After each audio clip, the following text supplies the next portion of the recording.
Welcome, everybody, to the A Little Less Fear podcast. I'm your host for the show, Dr. Lino Martinez. Oh, yeah.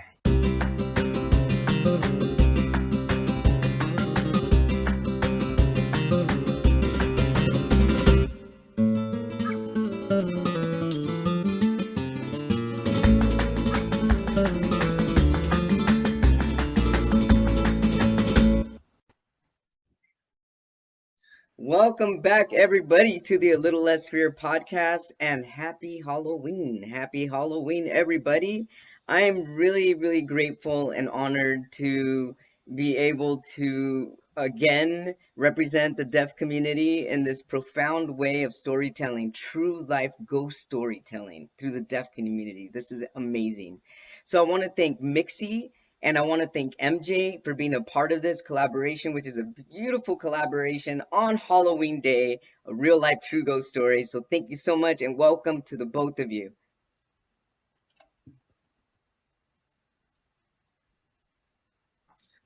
Hello, hi, my name's Mixxie. Thank you for the invitation. I'd love to be part of your podcast. I'm excited to be back here again. I'm happy to share some ghost stories and some horror stories with you. I have about three, a short one and a long one, so I'm ready for it.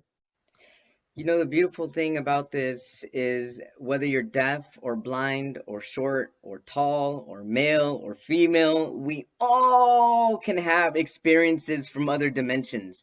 And that's why I feel it's important for a big community to come together and support each other and say, hey, you're not crazy. These things really are happening, and it's okay.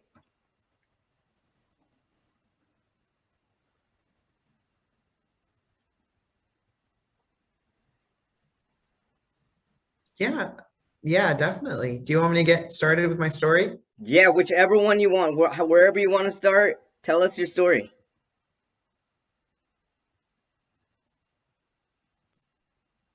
Sure, I'll start with the short one and see if we have time for the rest.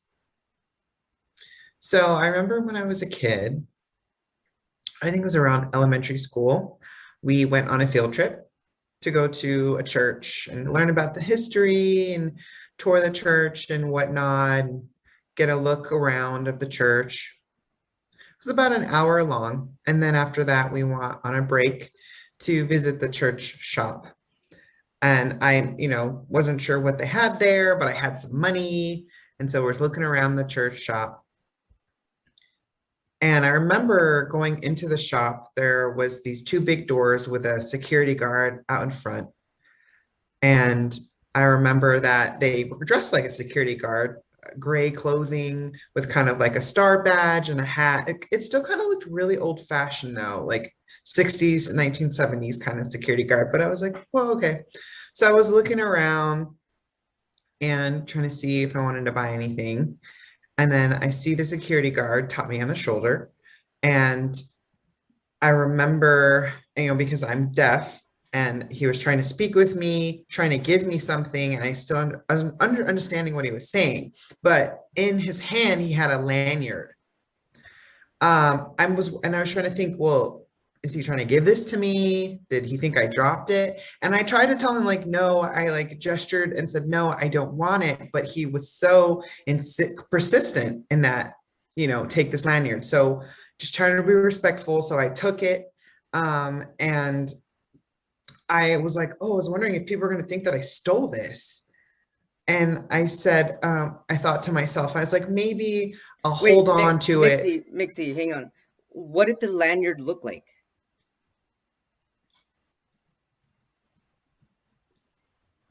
I had it at my house and I wanted to bring it to show you. It was gray and silver.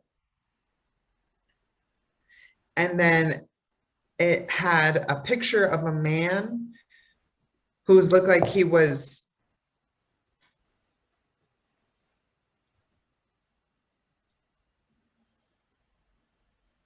had wings on. This man had wings on and he was standing. And he was standing on the devil, trying to like push him down to the floor. And he had a sword in his hand. Wow. So very guarding, very strength, kind of symbolic. I have it at home. I forgot to bring it to show you, but that was a lanyard he was trying to hand to me. That's a little weird. So then what happened?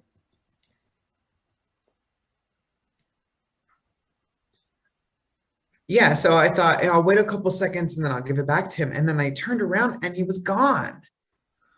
It was literally 5 seconds and he was gone. And I started to look for him. And the kids were running through the store. It was a really small church shop. And I couldn't believe that he was gone. And I went back to where he was sitting in front of the shop and he wasn't there. And I just was trying to find him. And I was like, I just saw him. Where did he go? This is super weird. It's impossible that he just like ran out of the store. And I saw this other man, a black man with the white uniform, like more of a modern day security guard uniform. And I was like, that's weird. Like that wasn't like the other uniform the other guy was wearing. So then when our group moved into the main room and we finished the tour, I still was looking for him. And before we left to go back, I went to check the shop again and he wasn't there. And it was just so weird. So anyway, I took the lanyard home with me and I was telling my mom about my day and about meeting this guy. And she said, well, maybe it was your grandfather. Maybe that man was your grandfather. And I had never met my mom's dad. I was 1 year old. I was a baby when he died. He died of a stroke. And so my mom said, maybe that was him. And maybe he was giving that to you as for protection. And so that lanyard I've had since. Sometimes I use it, sometimes I don't, but I always kept it with me. And a few years ago, one of my good friends, Lori, we had gone out together and I brought my lanyard with me. I went to go take a shower, so I left the lanyard, took the lanyard off, and then finished my shower, and I forgot to put it back on. So then I went home and I texted Lori like, hey, by the way, is it still there? So she gave it back to me a week later.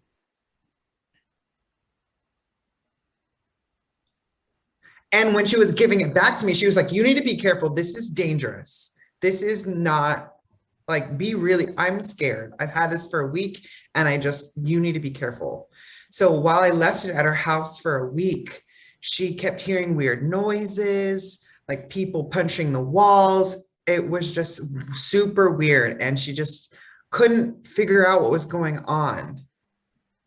And she had lived on in a dormitory at that time. And she just couldn't figure out what was going on. And that never had happened before.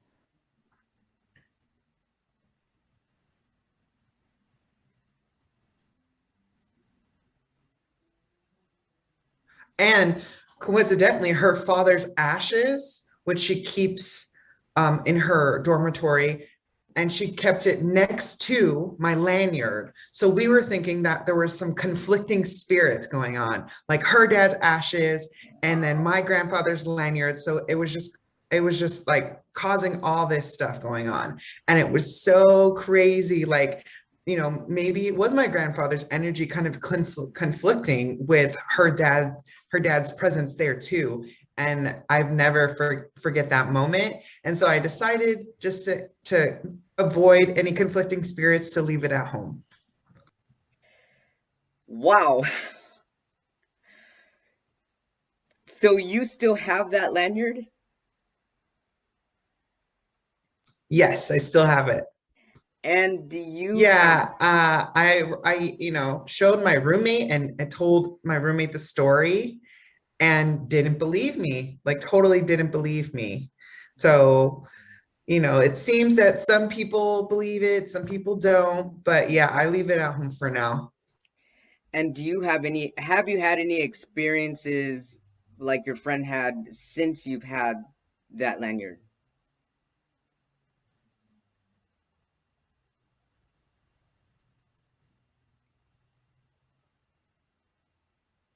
I mean, I've definitely noticed myself feeling some sort of types of energy. And I recognize that maybe it's some sort of shadow or some sort of feeling followed or something behind me. But yeah, definitely. Um, I feel like definitely if it's not, I'm feeling the energy outside of my home, I feel it also within my home as well. So with or without the lanyard, you feel that energy.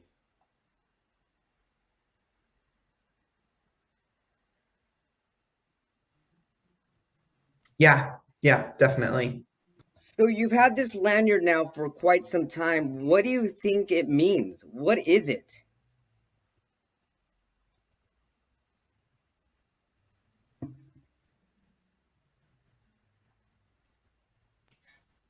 As I mentioned, maybe it's for my grandfather and he gave it to me for protection. If there's bad spirits or something in my body that needs to be released, I feel like I have that lanyard there. And even if it's not with me physically, I feel like I'm protected. And I want to be careful bringing it with me because I don't know what other energies I'll come across because I feel like that lanyard itself has so much energy. So I've decided to keep it at home just to avoid any conflicting energies again. I agree. I think that what happened with, and this is just me thinking out loud, what happened when you left the lanyard at your friend's is that the lanyard knows it doesn't belong there with your friend. That energy needs to be with you, and that's why it was causing a ruckus, a ruckus.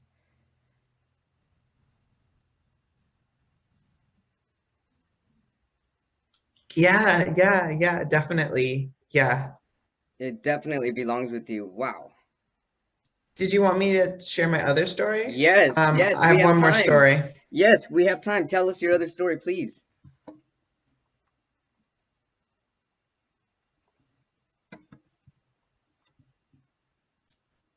Sure. I think this was 2015, 2016, a few years ago. I can't remember the exact year. So I was with four of my friends. It was around the month of October. We wanted to visit a place, a scary, haunted place, something. So we were looking for a place. And we knew that there was an asylum institution that we haven't been able to go to yet. And we've heard a lot of stories about it. And we knew it was expensive, but we thought the our experience would be worth it.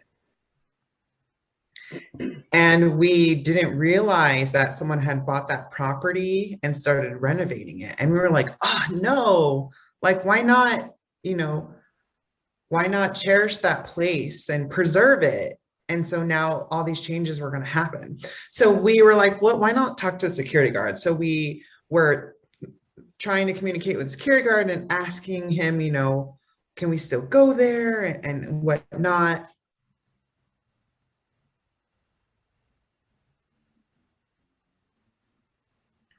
And the security guard had told us that, this before was an insane asylum and they used to do tours, but they're, renovating it now because people want to live there and they want to make it into apartments.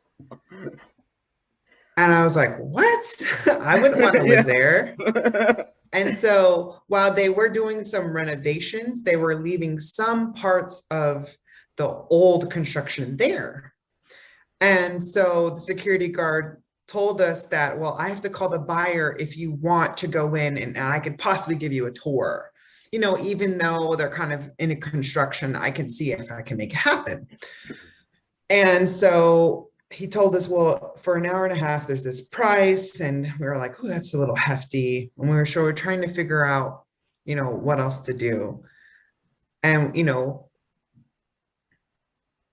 we were in California. And so it was definitely hard for us to go drive to different places and do different things. So we tried to talk to the security guard again. So he called the buyer again and was willing to negotiate a better price with our group for one price. And we were down because we were technically the last group to take this kind of haunted tour. So we set a time, I think October 1st or November, no, October 31st or November 1st, because we had to figure this out. So it happened the next day. And so we wanted to buy our costumes for it. One friend, he had this kind of like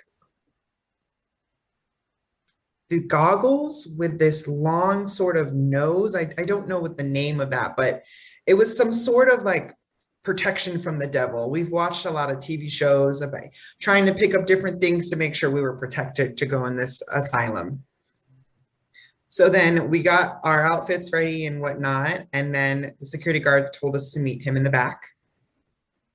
We patiently waited for them. Once the construction folks left, it was ready for us to get in. And wow, it was really, really big. You know, even though it was still kind of a construction zone, you could still see some parts of the building, and I could just feel the energy going through. And I still kind of felt that fear, but I was trying to be positive, and I was just trying to be like, this is a great experience. And we were taking pictures through the office and through the different floors. And then, you know, as we walked through, the security guard was giving us stories and whatnot. And we're like, okay, that's cool. And trying to chat with him more. And I remember we all kind of stuck together, like hugs, like in front of one another, because we were like, we do not know, you know, what kind of energy is in here. Or it's just could be creepy. This can turn really scary. They were being a little bit exaggerated, but the security guard, you know, told us like, you know, some of these stains on the wall are actually blood. And from the patients, you know, bleeding or not, are getting injured and trying to escape. And we just could not stay apart from each other. We were like, this is super creepy. So even when we were trying to go up the stairs, we were like holding each other 1.5, trying to like just get through this. And we saw the blood on the walls, and wow, it was super scary. And they even showed us this kind of elevator drop too, and you could see red hands all over the area. And then all of a sudden, the security guard heard something like loud footsteps banging. And, you know, me and my friends were deaf, so we were just trying to look around and see if we could see something. And we thought maybe he's making it up. I did have a friend who had his hearing aids, and he was just trying to pay attention to maybe see if he could hear something.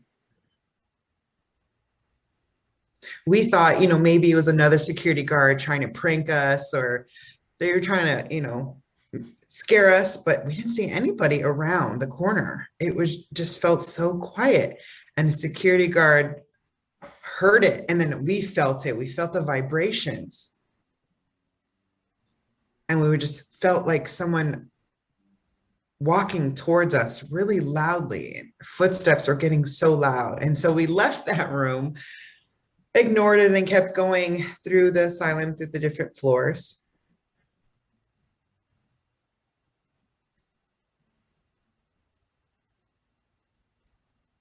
And then we got to the psych ward. So we got into this area, and it even had these big letters, psych ward, across the door. And we were like, whoa.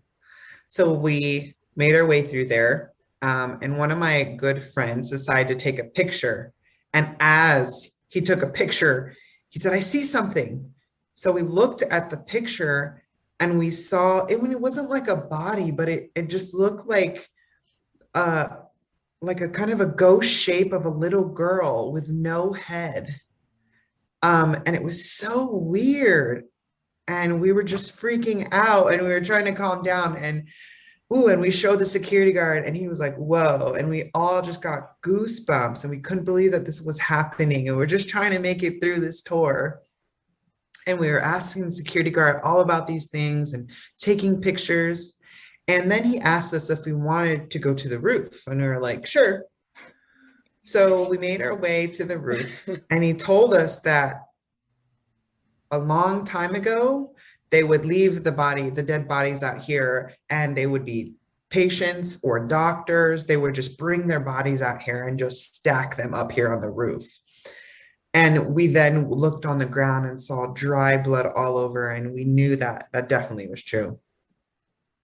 The security guard then asked us if we wanted to see the basement where they would cremate the bodies. And Heck no. he did warn us that, there was going to be a smell. And of course, I've never been in a room where they do cremation, so I have no idea, but we were like, sure. And so we got there, and it was so weird because as we were leaving the roof, we saw a black crow.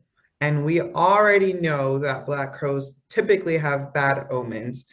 And we were like, okay, this is going to be weird. We're in an area where there's dead bodies and there's a black crow. And we were like, do we really want to continue this door? So we just kind of went with it anyway. And so we made our way down to the basement, still scared, still holding onto each other as we made our way down. And because I've used this cool app before, it was like a ghost simulator detector. I thought, oh, I need to download it now. I need to figure out what kind of vibes are in here. And it was high. It was going haywire. This is wild. I was like, This is wild. whoa. Yeah, like I downloaded it and it was going crazy. So we continued and it was still high. Like my phone was going crazy. And so I remember before we even got to the door, there was this glass window and I looked through it and I was trying to see if I could smell what the security guard told me, and I just didn't smell anything yet. And then once we opened the door, oh, it smelled like rotten and like dumpster combined. It was so gross. And once we made it into that room, there was no like circulation, there was no windows. So it just like really like, oh, it was like in the walls. It was so, so great. Gross. I like felt like I wanted to throw up. And then they opened the door where they actually cremated the dead bodies. And whoa, wow, just to being in that small container, looking around, I could never imagine that. I just so wild. We saw just blood and ashes all over. And security guard had told us a long time ago, they found a nurse's head just sitting on the floor. Like someone cut off her head and just left it on the floor. And I was like, oh my God, I just couldn't imagine that. So after we left that area, closed the door, working our way through the rest of the asylum, asking the guard questions. I'm still getting high ratings off my detector on my phone, so I know it's just still creepy. We got to this area where there were a lot of benches and we saw some footprints on the ground. And then we saw them kind of like cut off, like they just stopped there. It was super weird. So we were like, let's just take pictures of it. Footprints, Mixie, sorry. Footprints, you mean like they were as somebody was walking, or they were like stained feet, a foot like imprint? It was like someone's shoes like imprinted. Yeah, Was it it like was dirty shoes. shoes? Like look like work shoes. I don't know, like construction shoes. Like look like heavy boots maybe. And it looked like it had been there for a long, long time though.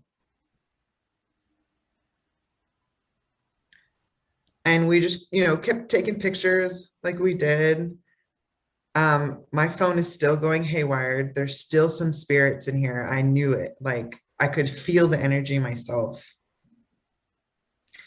And about an hour and 30 minutes later, you know, we didn't hear any more noises. So, the energy was like the temperature in the room wasn't weird at that moment. So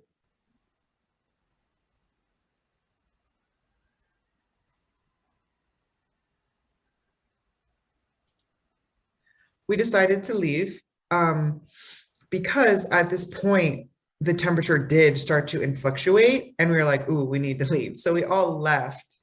And Let me then ask security you, what do guard you closed. what do you mean by the difference in temperature? Do you mean like it was harder to breathe before, or it was hot and now it's cold? Or what do you mean by the temperature difference?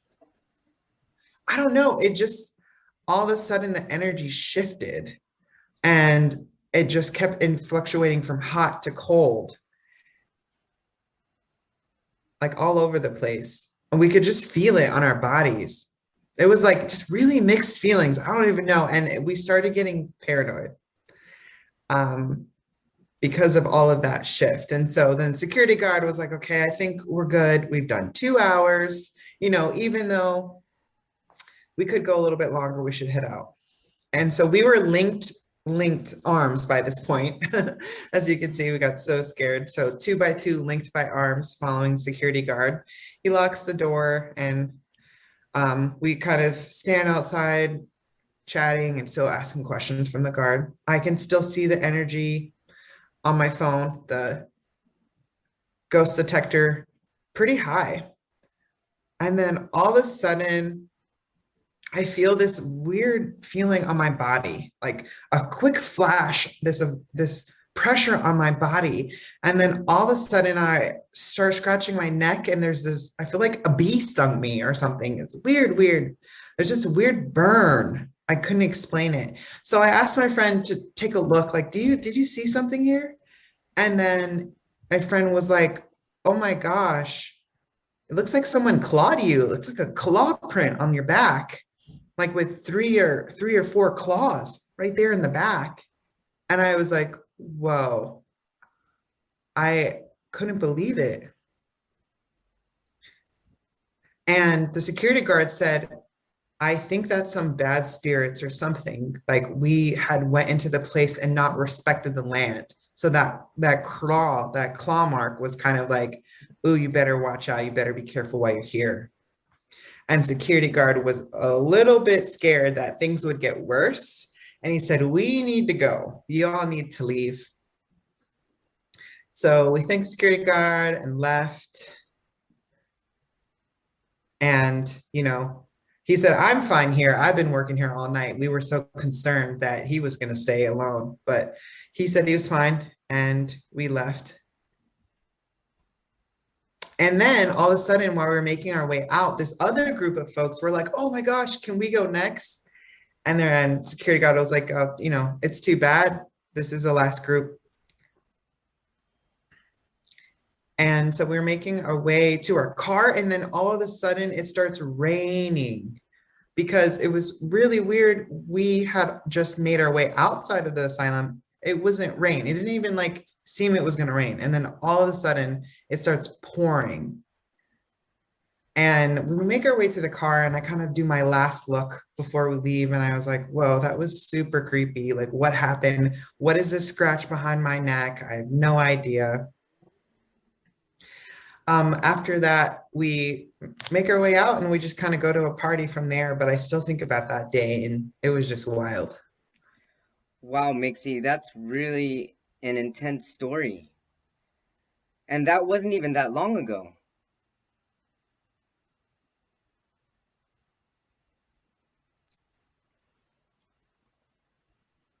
Yeah. I mean, 2015, 2016. Where Yeah, was this sometime around there. What city? What city? Where was this asylum?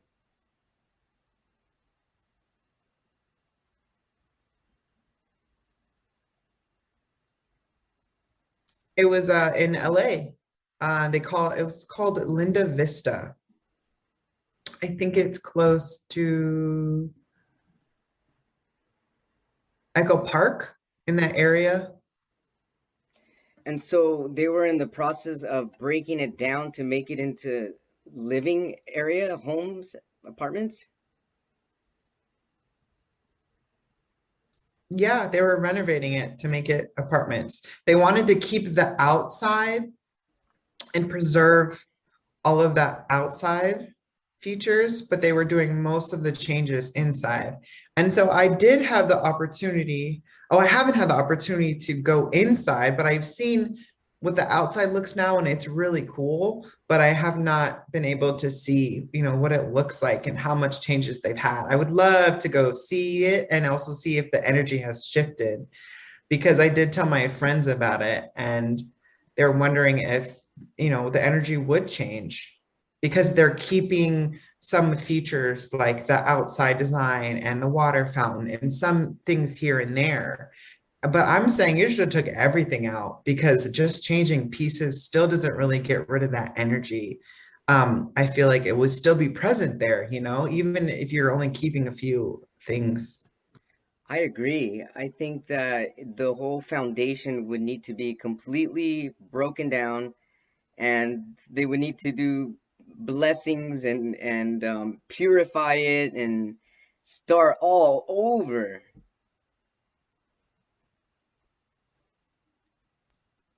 Yeah, definitely. Yeah, you would need to start all over. It would be interesting. It's, because we have no idea what had happened to those folks back then in the asylum, their energy there. We don't know their stories or what had happened, why they got stuck there.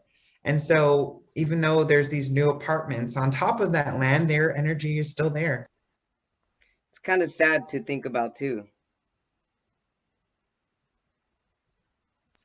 Yeah, yeah, definitely. Yeah, that those energies are not in peace.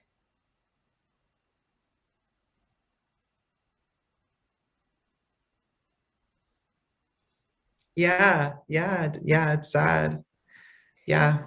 You know what, Mixie, it would be interesting to go meet somebody that lives in in the new renovated part and ask if they've had any experiences.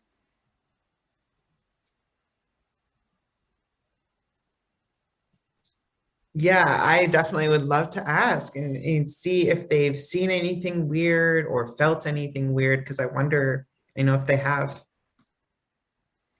Well, this has been an amazing, eye-opening experience of an interview with you, Mixie. Thank you so much for being open, for being brave, courageous, and telling us your ghost stories. These have been amazing. I would like to see a picture of that lanyard. That would be great. Will do. Yeah, I'll send you a picture. Yeah, just remind me and because I'll totally forget. But yeah, remind me and I'll send you a picture. Well, happy Halloween, everybody. Thank you so much, Mixie. Thank you so much, MJ. The both of you rock and roll. And I can't wait for everybody to hear these incredible stories. I love you both very much. Thank you so much for your support. Bye. Love you too. Have a good one.